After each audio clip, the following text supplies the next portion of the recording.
వైకుంఠ ఏకాదశి గడియలు దగ్గర పడుతున్న నేపథ్యంలో టీటీడీ కూడా పెద్ద ఎత్తున ఏర్పాట్లు చేస్తోంది. తిరుమలతో పాటు తిరుపతిలోనూ భారీ ఏర్పాట్లు చేపట్టారు. మొత్తం 10 రోజుల పాటు వైకుంఠ ద్వారాలు తిరుమల ఆలయంలో తెరుస్తారు. ప్రతిరోజు 80,000 నుంచి 1,00,000 మంది వరకు భక్తులు దర్శనం చేసుకునే విధంగా ఏర్పాట్లు జరుగుతున్నాయి. వైకుంఠ ఏకాదశి ఏర్పాట్లపై టీటీడీ జేఈఓ సదా భార్గవితో మా regional coordinator Gopinath face to face. ఈ సంవత్సరం వైకుంఠ ఏకాదశికి సంబంధించి టీటీడీ పెద్ద ఎత్తున ఏర్పాట్లు చేస్తుంది.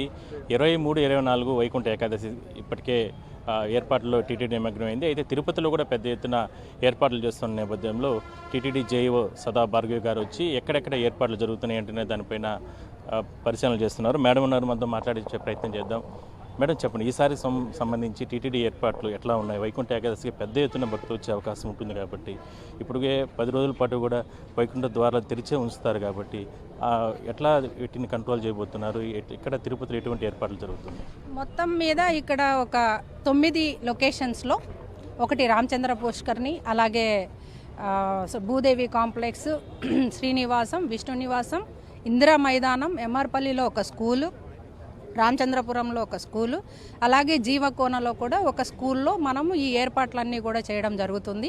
ఎందుకంటే ఎక్కడి నుంచి దూర ప్రాంతాల నుంచి వచ్చే ప్రతి ఒక్క భక్తుడు ఈ యొక్క అవకాశాన్ని సద్వినియోగం చేసుకోవాలన్న ఒక గొప్ప ఉద్దేశంతో టీటీడీ అన్ని ఏర్పాట్లను చేయడం జరిగింది. తిరుపతి ఈ 9 లొకేషన్లో దగ్గరగా 90 కౌంటర్లు పెట్టి ప్రతి ఒక్క కౌంటర్ దగ్గర హోల్డింగ్ కెపాసిటీ కనీసం ఒక 5,000 ఉండే విధంగానే వాళ్ళకి కావాల్సిన డ్రింకింగ్ వాటర్ ఫెసిలిటీ, వాళ్ళకి కావాల్సిన ఫుడ్ ఫెసిలిటీ, ఎందుకంటే భక్తులు ముందు రోజు నుంచే వచ్చి ఇక్కడ ఉండడం జరుగుతుంది కాబట్టి వాళ్ళకి కావాల్సిన ఇన్ఫర్మేషన్ ఎలా ఇవ్వాలన్న దానిపైన కూడా చాలా బాగా కసరత్తు చేసి ఈవో గారు ఇస్తున్న గైడ్లైన్స్ మేరకు ఈ ఎన్ని ఏర్పాట్లు ఇంజనీరింగ్ సమన్వయంతో, అలాగే సెక్యూరిటీ పర్సనల్, డిస్ట్రిక్ట్ అడ్మినిస్ట్రేషన్ యొక్క ఇన్వాల్వ్మెంట్, సెక్టోరల్ ఆఫీసర్స్ కూడా ఉంటారు ఇక్కడ.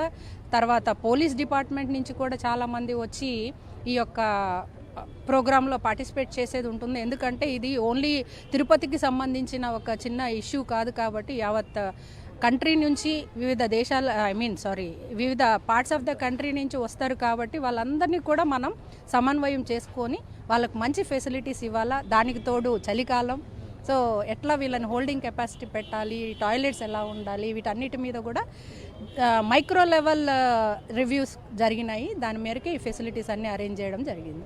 మేడం, అంటే ఇక్కడికి వచ్చిన భక్తులు చాలామంది తెలియకుండా నేరుగా తిరుమలకి వెళ్ళిపోతారు. అక్కడికి వెళ్ళి గదులు, కాటేజీలు ఉంటాయి, లేదంటే తిరుమలలోని వైకుంఠ ఏకాదశి 2 రోజులు ఉన్నామనేటటువంటి భావంతో అక్కడికి వెళ్ళిపోతారు. వాళ్ళకి ఏం చెప్తారు? ఎందుకంటే ఆల్రెడీ టీటీడీ ఈవో గారు కూడా మాట్లాడుతూ తిరుపతిలో ఎన్నో విశాలమైనటువంటి ఏర్పాట్లు చేయడం జరిగింది. మీరు అన్నట్టు ఈ టికెట్స్ కావచ్చు, లేదంటే ఇవన్నీ కూడా అకామిడేషన్ తిరుమలకి వెళ్ళి అక్కడ ఇబ్బందులు పడేదానికంటే ఆ భక్తులందరూ కూడా తిరుపతిలో ఉంటే బాగుంటుందనే అభిప్రాయం టీటీడీ కూడా ఉంది కాబట్టి ఇక్కడ ఫెసిలిటీస్ ఎట్లా ఉంది?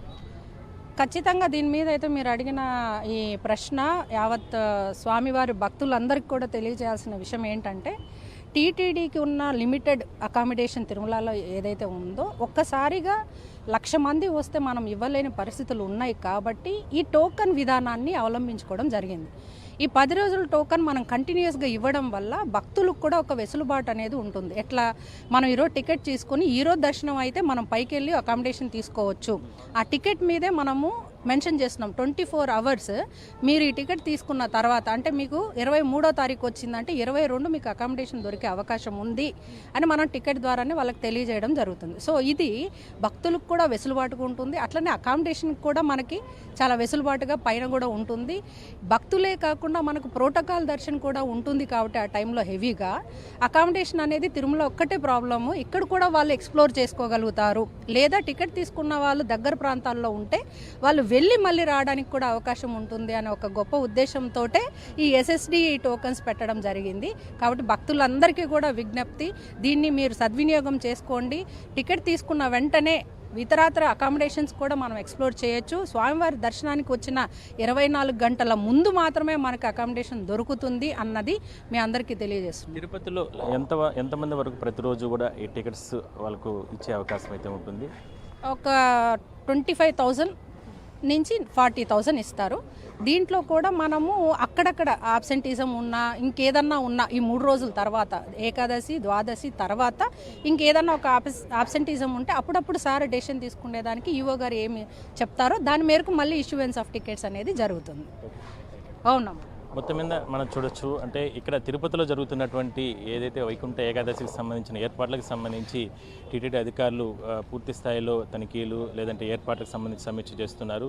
ఎందుకంటే 23వ తారీఖు 24వ తారీఖు ఏకాదశి ద్వాదశి ఆ 2 రోజుల పాటు పెద్ద ఎత్తున తిరుమలకు వస్తారు. అయితే గత కొన్ని సంవత్సరాల నుంచి కూడా టీటీడీ దాదాపుగా 10 రోజుల పాటు కూడా స్వామివారికి సంబంధించిన వైకుంఠ ద్వారాలు తెరిచే ఉంచేందుకు నిర్ణయం తీసుకున్నారు. కాబట్టి ఈసారి కూడా 10 రోజుల పాటు కూడా స్వామివారి ఆలయంలో వైకుంఠ ద్వారాలు తెరుస్తారు. అయితే ఒకవైపు వీఐపీలు, మరోవైపు సామాన్య భక్తులు పెద్ద ఎత్తున తిరుమలకు వస్తారు. కాబట్టి వాళ్ళకందరికీ కూడా ఎక్కడా కూడా ఇబ్బందులు లేకుండా మాత్రం చేసేందుకు టీటీడీ అయితే ప్రయత్నాలు ముమ్మరం చేసింది. అందులో భాగంగానే తిరుపతిలో కూడా చాలా ప్రాంతాల్లో విశాలంగా ఈ కౌంటర్స్ కావచ్చు ఇవన్నీ కూడా ఏర్పాటు చేయడం జరిగింది. దాదాపుగా ఒక 10-15 కౌంటర్ల వరకు కూడా ఏర్పాటు చేసి దాదాపుగా ప్రతిరోజు ఒక 30,000 మంది వరకు కూడా భక్తులకి ఇక్కడే వాళ్ళకు సపరేట్గా టోకెన్స్ ఇచ్చి తర్వాత తిరుమలకి వెళ్ళి అక్కడ దర్శనం ఏర్పాట్లు చేసేందుకు కూడా ఏర్పాట్లు జరుగుతున్నాయి. అదే విషయాన్ని టీటీడీ జేఈఓ భార్గవి గారు కూడా మనతో చెప్పడం జరిగింది.